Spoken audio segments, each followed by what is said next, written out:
Hello students, எல்லாருக்கும் வணக்கம். இன்னைக்கு நம்ம யூனிட் 5 மேக்னட்டிசம் அண்ட் மேட்டர்ல இருந்து ஒரு சூப்பர் இன்ட்ரெஸ்டிங் டாபிக் பார்க்க போறோம். அதான் தி பார் மேக்னெட். இந்த கான்செப்ட பார்த்து பயப்பட வேணாம். ரொம்ப ரொம்ப சிம்பிளா எக்ஸாம்க்கு என்ன தேவையோ அந்த பாயிண்ட்ஸோட அழகா புரிஞ்சுக்க போறோம். ரெடியா? வாங்க ஸ்டார்ட் பண்ணலாம். ஓகே, இப்போ உங்களுக்கு ஒரு கேள்வி. நீங்க எப்போவாவது யோசிச்சு பார்த்திருக்கீங்களா, ஏன் ஒரு காம்பஸ் நீடில் மட்டும் எப்பவுமே கரெக்டா நார்த் டைரக்ஷனை காட்டுது? நம்ம டெய்லி லைஃப்ல பார்க்குற இந்த ஒரு சின்ன விஷயத்துக்கு பின்னாடி ஒரு பெரிய பிசிக்ஸே இருக்கு. அதோட சீக்ரெட் என்னன்னு அதைத்தான் நம்ம இன்னைக்கு அன்லாக் பண்ண போறோம். இங்க பாத்தீங்கன்னா ஒரு மேக்னெட்ட சுத்தி அயன் ஃபைலிங்ஸ் அந்த இரும்பு துகளை தூவினா வாவ், பார்க்க எவ்ளோ அழகான ஒரு பேட்டர்ன் ஃபார்ம் ஆகுதுல.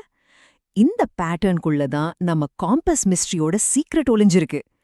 இந்த இன்விசிபிள் ஃபோர்ஸ்க்கு பேர் தான் மேக்னெட்டிக் ஃபீல்டு. வாங்க இத பத்தி இன்னும் கொஞ்சம் டீட்டெயிலா பாப்போம். சரி, வாங்க இந்த கான்செப்ட்குள்ள இன்னும் கொஞ்சம் ஆழமா போவோம். இந்த கண்ணுக்கு தெரியாத மேக்னெட்டிக் ஃபீல்ட் லைன்ஸ்க்கு சில ஸ்பெசிஃபிக் ப்ராப்பர்ட்டிஸ் இருக்கு. இந்த ப்ராப்பர்ட்டிஸை நல்லா நோட் பண்ணிக்கோங்க. காஸ் எக்ஸாம்ல ஃபுல் மார்க்ஸ் வாங்க இது ரொம்ப ரொம்ப இம்பார்ட்டன்ட். இப்ப பாருங்க, இது நம்ம என்சிஆர்டி டெக்ஸ்ட் புக்ல இருக்கிற எக்ஸாக்ட் டெஃபினிஷன். இந்த ஒரு லைனை மட்டும் நல்லா கவனிச்சுக்கோங்க. The magnetic field lines of a magnet form continuous closed loops. அதாவது இது முடிவே இல்லாம தொடர்ச்சியான மூடப்பட்ட வளையங்களை உருவாக்கும். இந்த லைனை அப்படியே எழுதுனா ஃபுல் மார்க்ஸ் நிச்சயமா கிடைக்கும். சரி, அந்த டெஃபினிஷனை இன்னும் கொஞ்சம் ஈஸியாக்கிடுவோமா? முதல்ல பாத்தீங்கன்னா இந்த லைன்ஸ் எப்பவுமே கண்டினியூவஸ் க்ளோஸ்ட் லூப்ஸா இருக்கும். நார்த்ல ஸ்டார்ட் ஆகி சவுத்ல முடிஞ்சு அப்புறம் மேக்னெட்குள்ள சவுத்ல இருந்து நார்த்க்கு போய் அந்த லூப்பை கம்ப்ளீட் பண்ணும். ரெண்டாவது, இது ரொம்ப முக்கியம், ரெண்டு லைன்ஸ் எப்பவுமே ஒன்னு கிராஸ் பண்ணவே பண்ணாது. ஏன் தெரியுமா? அப்படி கிராஸ் ஆச்சுன்னா ஒரே பாயிண்ட்ல ரெண்டு டைரக்ஷன் காட்டும், which is impossible, right? மூணாவது, இந்த ஒரு பாயிண்ட்ல நீங்க ஒரு டான்ஜென்ட், அதாவது ஒரு தொடுகோடு வரைஞ்சிங்கன்னா அது அந்த பாயிண்ட்ல இருக்கிற மேக்னெட்டிக் ஃபீல்ட், அந்த பியோட டைரக்ஷனை காட்டும். லாஸ்டா நாலாவது பாயிண்ட், லைன்ஸ் எங்க நெருக்கமா அடர்த்தியா இருக்கும் அங்க ஃபீல்ட் ரொம்ப ஸ்ட்ராங்கா இருக்கும்னு அர்த்தம். நம்ம வெளிய பாக்குற இந்த பவர்ஃபுல் மேக்னெட்டிக் ஃபீல்டுக்கு உண்மையான காரணம் என்னன்னு தெரியுமா? அது அந்த மேக்னெட்குள்ள ஒளிஞ்சிருக்கு, ஒரு டிசிப்ளின்டு அட்டாமிக் ஆர்மி மாதிரி. அதை என்னன்னு பார்க்கலாம் வாங்க. இப்போ இப்படி இமேஜின் பண்ணிக்கோங்க, ஒரு பெரிய ஸ்டேடியம்ல ஆயிரக்கணக்கான மக்கள், ஒவ்வொருத்தரும் ஒவ்வொரு டைரக்ஷன்ல ரேண்டமா நடந்துட்டு இருக்காங்க. அங்க ஒரு டிசிப்ளினே இல்ல, ஒரு ஆர்டரே இல்ல, அ வெரி கேயாட்டிக் கிரவுட். இதுதான் ஒரு நார்மல் நான் மேக்னெட்டிக் மெட்டீரியல்குள்ள இருக்கிற ஆட்டம்ஸோட சிச்சுவேஷன். இப்போ சத்தமா ஒரு ஆர்டர் வருது, அட்டென்ஷன், எல்லாரும் ஒரே டைரக்ஷன்ல பெர்ஃபெக்ட் ஃபார்மேஷன்ல நடங்க. அப்போ என்னாகும்? அந்த கூட்டத்தோட மொத்த சக்தி, அந்த கலெக்டிவ் ஃபோர்ஸ் ரொம்ப பெருசா, ரொம்ப பவர்ஃபுல்லா மாறிடும் இல்லையா? எல்லாரும் ஒரே திசையில ஒரே மாதிரி மூவ் ஆகுறாங்க. சரியா சொன்னா, அந்த பவர்ஃபுல் ஆர்கனைஸ் கிரவுட் தான் ஒரு பார் மேக்னெட்குள்ள இருக்கிற ஆட்டம்ஸ். ஒவ்வொரு ஆட்டமும் ஒரே டிரெக்ஷன்ல அலைன் ஆயிருக்கிறதால அவங்களோட மொத்த சக்தி ஒன்னு சேர்ந்து ஒரு பெரிய மேக்னெட்டிக் ஃபீல்ட உருவாக்குது. சரி, இந்த அட்டாமிக் ஆர்மி எப்படி உருவாகுதுன்னு வாங்க ஸ்டெப் பை ஸ்டெப்பா பார்க்கலாம். ஃபர்ஸ்ட், ஒவ்வொரு ஆட்டம்குள்ள இருக்கிற எலக்ட்ரான் அது தன்னைத்தானே ஸ்பின் பண்றதுனால அண்ட் நியூக்ளியஸை ஆர்பிட் பண்றதுனால ஒரு குட்டி மைக்ரோஸ்கோபிக் எலக்ட்ரிக் கரண்ட் கிரியேட் ஆகுது. செகண்ட், இந்த சின்ன கரண்ட் ஒவ்வொரு ஆட்டமையும் ஒரு சின்ன மேக்னெட் மாதிரி மாத்திடுது. இதுக்கு பேரு தான் டைபோல். இதுதான் மேக்னெட்டிசமோட பில்டிங் பிளாக். ஆனா தேர்ட் பாயிண்ட்க்கு வருவோம். நார்மல் மெட்டீரியல்ஸ்ல இந்த குட்டி குட்டி மேக்னெட்ஸ் எல்லாம் நான் இங்க பாப்பேன், நீ அங்க பாப்பேன்னு சொல்லி ஒவ்வொரு டைரக்ஷன்ல பாயிண்ட் பண்ணி டோட்டல் இஃபெக்ட கேன்சல் பண்ணிடும், ஜீரோ ஆயிடும். ஆனா இங்கதான் ட்விஸ்ட்.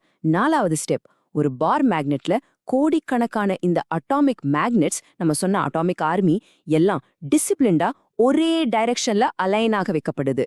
அண்ட் ஃபைனலி அவங்க எல்லாரோடையும் சின்ன சின்ன மேக்னெட்டிக் ஃபீல்ட்ஸ் ஒன்னு சேர்ந்து ஒரு பெரிய பவர்ஃபுல், நம்ம ஃபீல் பண்ண முடியற அந்த ஸ்ட்ராங் மேக்னெட்டிக் ஃபீல்டை கிரியேட் பண்ணுது. சிம்பிள் இல்லையா? ஓகே, அடுத்த செக்ஷன் ரொம்ப முக்கியம். ஸ்டூடெண்ட்ஸ் அடிக்கடி பண்ற ஒரு பெரிய தப்பு இது. மேக்னெட்டிக் போல்ஸும் எலக்ட்ரிக் சார்ஜஸும் ஒன்னு நினைக்கிறது. கிடையவே கிடையாது. ஏன்னு இப்போ கிளியரா தெரிஞ்சுக்கலாம். சோ எக்ஸாம்ல மார்க்ஸ் போகாம பாத்துக்கோங்க. மேக்னெட்டிக் மோனோபோல்னா என்ன? ஒரு தனி நார்த் போல் இல்லனா ஒரு தனி சவுத் போல். ஆனா உண்மை என்னன்னா, இப்படி ஒரு விஷயம் நேச்சர்ல இன்னைக்கு வரைக்கும் கண்டுபிடிக்கவே இல்ல. It just doesn't exist.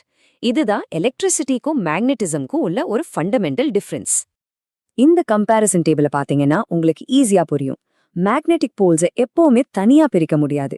they always exist in pairs. ஆனா electric charges, a positive charge or a negative charge, அதை நம்ம தனியா பிரிக்கலாம்.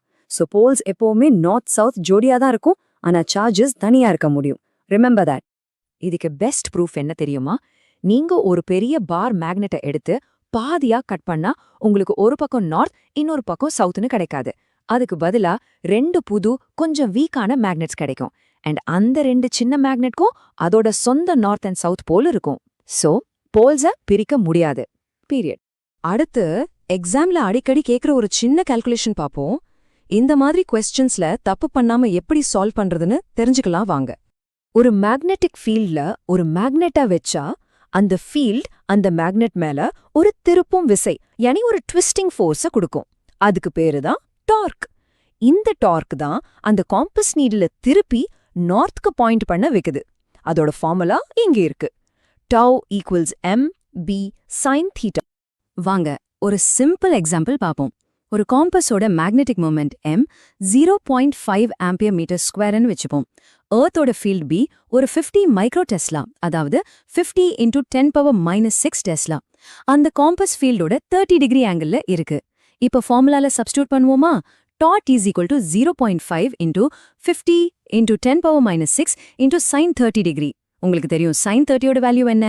கரெக்ட், 0.5. So 0.5 × 50 × 10⁻⁻6 × 0.5 மேத் போட்டு பாத்தீங்கன்னா 12.5 × 10⁻⁻6 வரும். அத ஸ்டாண்டர்ட் ஃபார்முலா எழுதுனா 1.25 × 10⁻⁻5 நியூட்டன் மீட்டர். பாத்தீங்களா? ரொம்ப சிம்பிள் கால்குலேஷன் தான். ஓகே, நம்ம இந்த டாபிக்கோட ஃபைனல் ஸ்டேஜ்க்கு வந்துட்டோம். இப்ப வரைக்கும் படிச்சத ஒரு குவிக் சம்மரி பார்த்துட்டு இந்த டாபிக் அடுத்த சாப்டர்ஸ் கூட எப்படி கனெக்ட் ஆகுதுன்னு தெரிஞ்சுக்கலாம். மொதத்துல இந்த 4 பாயிண்ட்ஸை மட்டும் நல்ல ஞாபகம் வச்சுக்கோங்க. பாயிண்ட் 1, மேக்னட்டிசமோட மூல காரணம் மூவிங் சார்ஜஸ், சரியா சொன்னா அலைன்ட் எலக்ட்ரான்ஸ். பாயிண்ட் 2, ஒரு பார் மேக்னெட்டுங்கிறது கோடிக்கணக்கான அட்டாமிக் டைபோல்ஸ் ஒரே டைரக்ஷன்ல அலைன் ஆகியிருக்கிற ஒரு material. Point 3, magnetic field lines எப்பவுமே க்ளோஸ்ட் லூப்ஸ் தான். ரொம்ப முக்கியமா மேக்னெட்குள்ள சவுத்ல இருந்து நார்த்துக்கு போகும். பாயிண்ட் 4, மேக்னெட்டிக் போல்ஸை தனியா பிரிக்கவே முடியாது. இப்போ உங்களுக்கு புரிஞ்சிருக்கும் ஒரு பார் மேக்னெட்டுங்கிறது ஒரு அட்டாமிக் ஆர்மி மாதிரின்னு. அப்போ அதுக்கும் ஒரு கரண்ட் கேரிங் சாலினாய்டுக்கும் என்ன சிமிலாரிட்டி இருக்க முடியும்? யோசிச்சு பாருங்க. இந்த கேள்விதான் நம்ம சிலபஸ்ல அடுத்த இம்பார்ட்டன்ட் டாபிக்க ஒரு பிரிட்ஜ். நல்லா ப்ரிப்பேர் பண்ணுங்க. All the best.